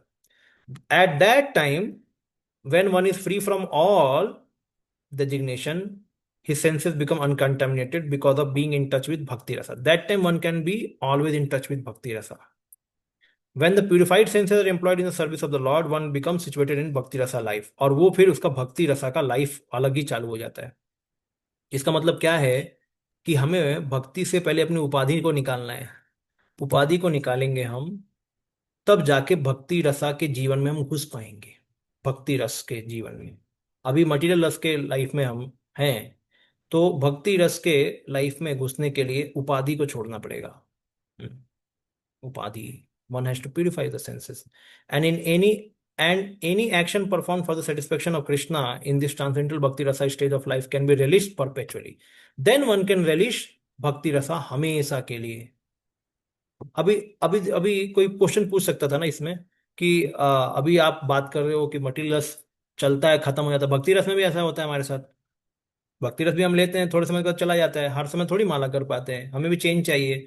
अभी नाचा थोड़ा, then prasad, and then after that then सोना है, फिर दोबारा उठना है, फिर कुछ सेवा करना है, फिर उसके बाद खाना है, फिर सो जाना है, और some work in between. So what is this? Are we relishing? So here it's mentioned, you can relish the bhakti rasa constantly when your senses become purified. We are free from all designation, and that will be only done through bhakti only. So bhakti will make us qualified for bhakti rasa. भक्ति रसा के लिए qualify हमें भक्ति ही कराएगी. तुम्हें भक्ति करते रहना है. When one is thus engaged in devotional service, all varieties of rasa or mellow turn into eternity. जितने भी वैरायटी ऑफ रस है वो इटर्निटी में टर्न हो जाता है. In the beginning one is trained according to the principle of regulation under the guidance of acharya और spiritual master, and gradually when one is elevated, devotional service becomes automatic and spontaneous eagerness to serve Krishna. So beginning is regulated devotional service. Later is automatic or spontaneous devotional service. There are 12 kinds of rasa that will be explained in this book. By renovating our relationship with Krishna in the 5 primary rasa, we can live eternally in full knowledge and bliss. So ये इसको बोलते हैं स्थाई रसा, स्थाई भाव. तो ये 5 तरह के स्थाई भाव है.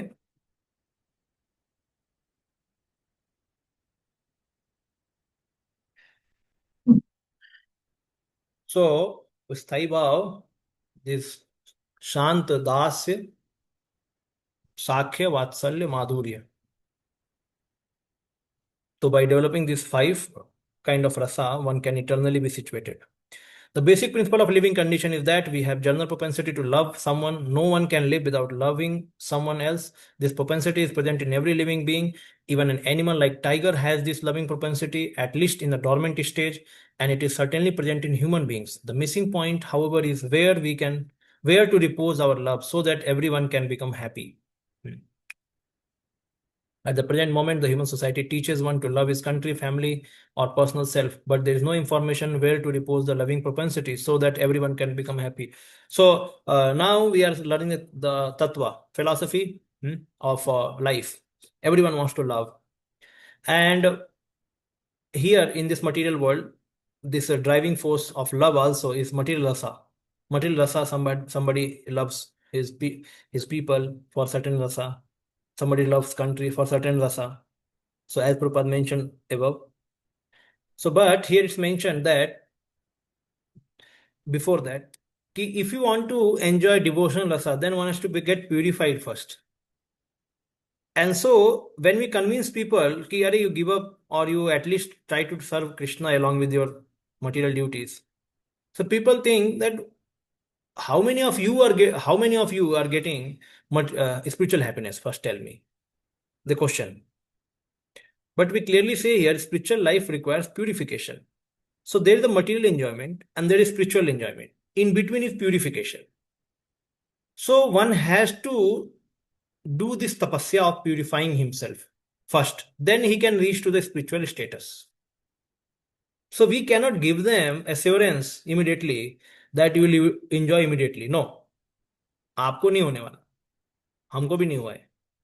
You have to wait until you get purified, and then you can get situated in eternal spiritual bliss. At present moment, human society, okay, this done.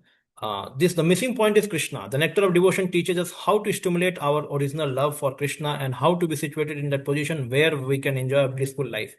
The nectar of devotion is also teaching the same thing. The missing point, we want to love someone always, but where is my love for Krishna? One has to always look for that. Where is my love for Krishna? How much I have advanced in loving Krishna?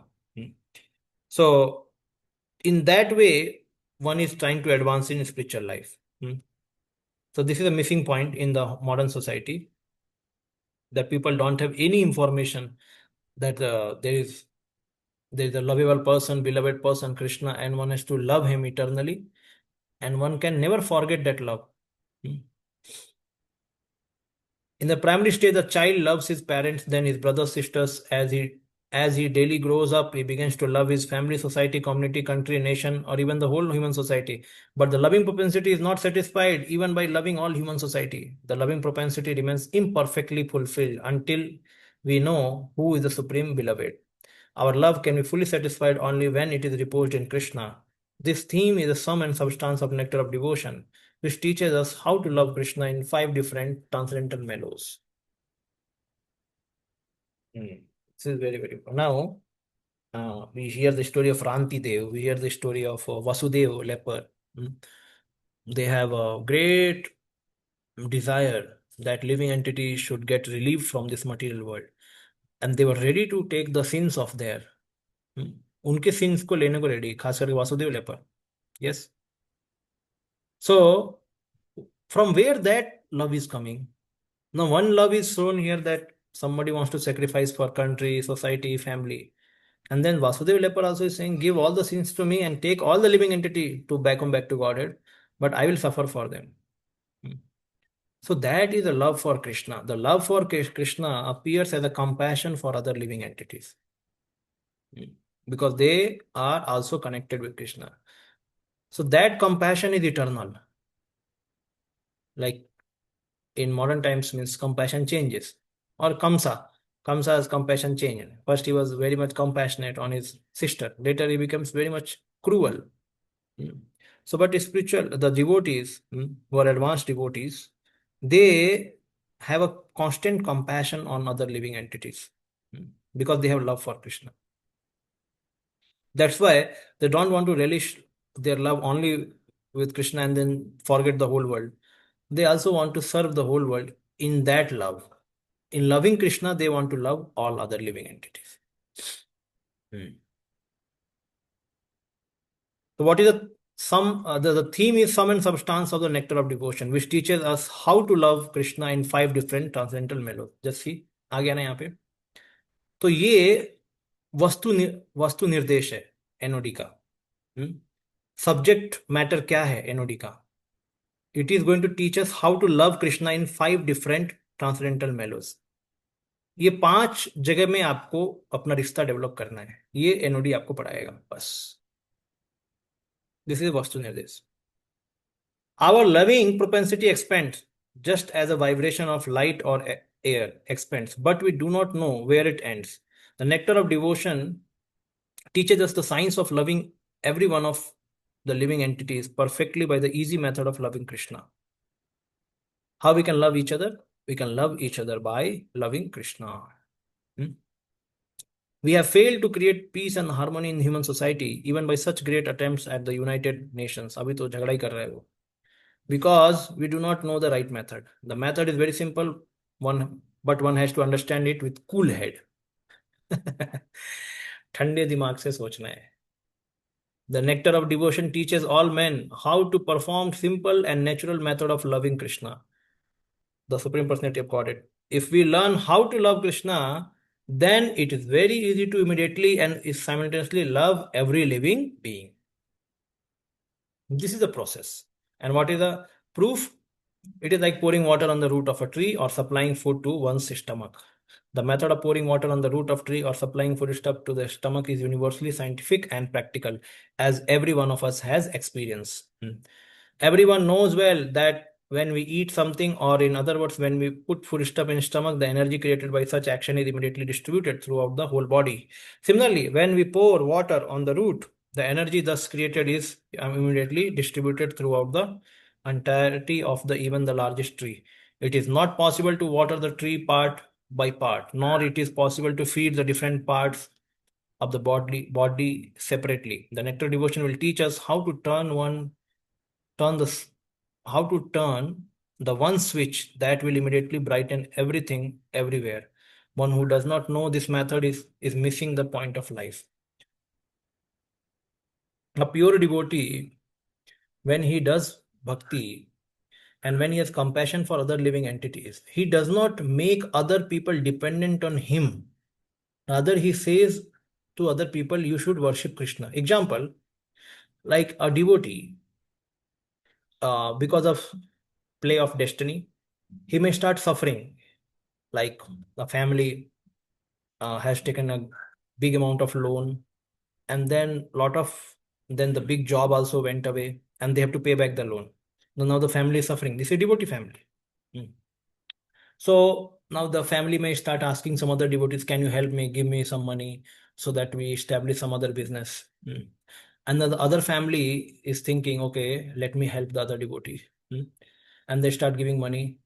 1 year passed, 2 year passed, 3 year passed, 4 year passed. And still the demand of money is going on, and this person is still giving money, and without asking back कि मुझे वापस दे देना, नहीं, just out of feeling that he's a nice devotee. And then at last the suffering devotee says, oh, you are my everything. Without you, how can even Krishna, I am crying in front of Krishna, when Krishna is not helping me, but you are more than Krishna for me. You are more than a Krishna for me. You are giving me money and you are helping me, supporting me. So when we discuss this point here, how we can see in practically, this is not the way to serve people actually, or to serve each one. We have to grow the faith of each one, everyone in Krishna. Everyone should be connected with the plant. Plant से connect होना है. एक पत्ता दूसरे पत्ते से नहीं connect होता है, वो पत्ता ब्रांच से होता है, ब्रांच पेड़ से कनेक्ट होता है. तो कहने का ये मतलब है कि everybody should be understanding that I am a devotee, I have been put in certain situation by Krishna, and somebody can help me to some extent, but I should not be more dependent on him or her than Krishna, and saying that Krishna is not helping me, only you can help me, and then asking money without returning back. So the example is this. So we should understand devotional service is not simply a cheap thing. Means, okay, you are devotee, you are not helping me. I'm not a devotee, or you are not a devotee. Devotee means helping each other, and we are compassionate to each other. But ये भी समझना जरूरी है कि the devotee should have a complete understanding of nectar of devotion, science of devotional service. Even though I'm suffering, it's my relationship with Krishna. What this person has to do with my relationship with Krishna. If I am disturbed in my relationship with Krishna, I have to reveal that relationship or resituate myself. Even though I'm suffering, that person can help me to a certain extent, and this understanding one should have clearly. Others cannot help us much. Others can help us to rebuild our relationship with Krishna. That is the duty of a spiritual master. A spiritual master, again, is not a doctor. He's going to cure our disease. He's a doctor of our relationship with Krishna. He will rebuild that relationship. And one is advancing in Krishna consciousness, he does not need any material things also. He becomes satisfied whatever is happening. वो समझ जाता है अभी मेरे को सुई लगने वाली है, जो मैं रोऊंगा अभी थोड़ी देर में, तो उसको समझ में आता है अभी भगवान सुई चुभाएंगे. तो जब बच्चे को सुई मारते हैं तो क्या होता है, बच्चा माँ की तरफ देखता है और माँ की तरफ देख कर रोता है. तो in the similar way when a devotee gets a needle, he starts seeing Krishna. Kunti Maharani says, na, I am seeing you, I am taking your darshan when the needle is piercing my body. Vipudha santo tata jagat guru bhavato darshanam yat syada punar bhav darshanam. So I am able to get your darshan, Krishna. So this is a compassion does not mean forgetting our relationship with Krishna and thinking the other is helping me. No, compassion really, or a compassion from this side, one who's helping, he should understand. Kyare, I am trying to connect you to Krishna. I am not God. I am trying. I can only help you. Even though I have more money, I can only help you to little. But you should not think that always I will be helping you. You should be connected with Krishna. And when you are connected with Krishna, you will understand that your needs are very minimal and that you can take care and little bit others can help. ये होता है actually. ये real है. Otherwise, a person will be dependent on others, and where is his Krishna consciousness? Like that.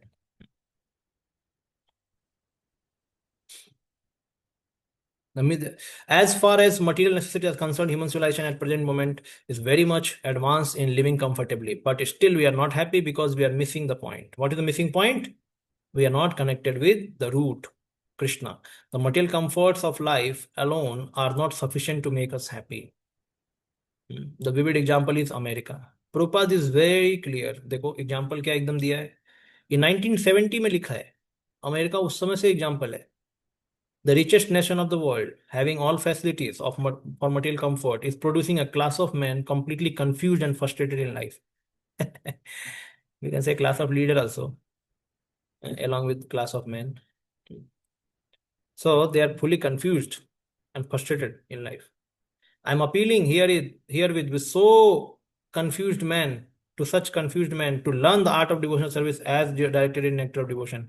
And I'm sure that the fire of material existence burning within their hearts will be immediately extinguished. The root cause of our dissatisfaction is our dormant loving propensity has not been fulfilled despite our great advancement in materialistic way of life. तो ये है dissatisfaction का cause. पैसा की कमी होगी, facility कमी, इससे नहीं होता है. क्या है कमी हमारे में? हमको अपना प्रेम भगवान के प्रति जगाना पड़ेगा. The nectar of devotion will give us practical hints how we can live in the material world perfectly engaged in devotional service and thus fulfill all our desires in this life and the next. So it will give us practical living in devotional service right now and also fulfill our desire in this life and next. The nectar of devotion is not presented to condemn any way of materialistic life, but the attempt is to give information to the religionist philosophers and people in general to love Krishna. Condemn नहीं किया जा रहा है, लेकिन उनको बताया जा रहा है आप कैसे प्रेम कर सकते हो भगवान के साथ. आप प्रभुपाद जब जाते थे, दूसरे धर्म वालों को बोलते थे कि मैं आपको धर्म चेंज करने के लिए नहीं बोलूंगा. I will only say, in your religion, just try to love Krishna or you try to love God. That is the essence of religion. How much love I have developed for Krishna or God or your God, whatever you say God. But that God should not be like, again, some demigod. God should be highest God.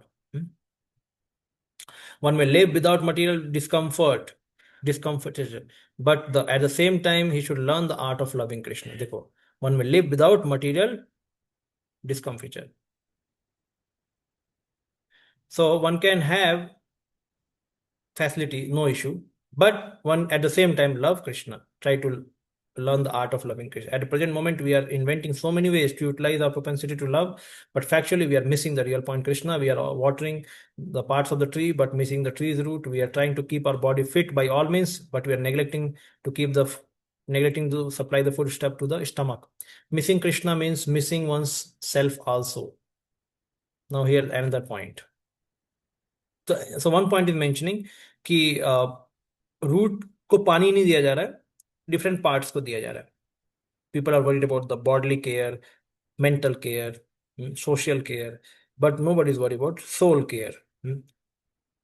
And then missing Krishna means missing oneself also. Real self-realization and the realization of Krishna go together simultaneously. For example, seeing oneself in the morning means seeing the sunrise also. Without seeing the sunshine, no one can see himself. Similarly, unless one has realized Krishna, there is no question of self-realization. Because one will fall down. Unless one knows the God, one cannot even get Brahman Mukti also. Brahman Mukti भी नहीं मिलेगा impersonalist को जब तक वो भगवान को नहीं जानता है. The nectar of devotion in this is specifically presented for persons who are now engaged in Krishna consciousness movement.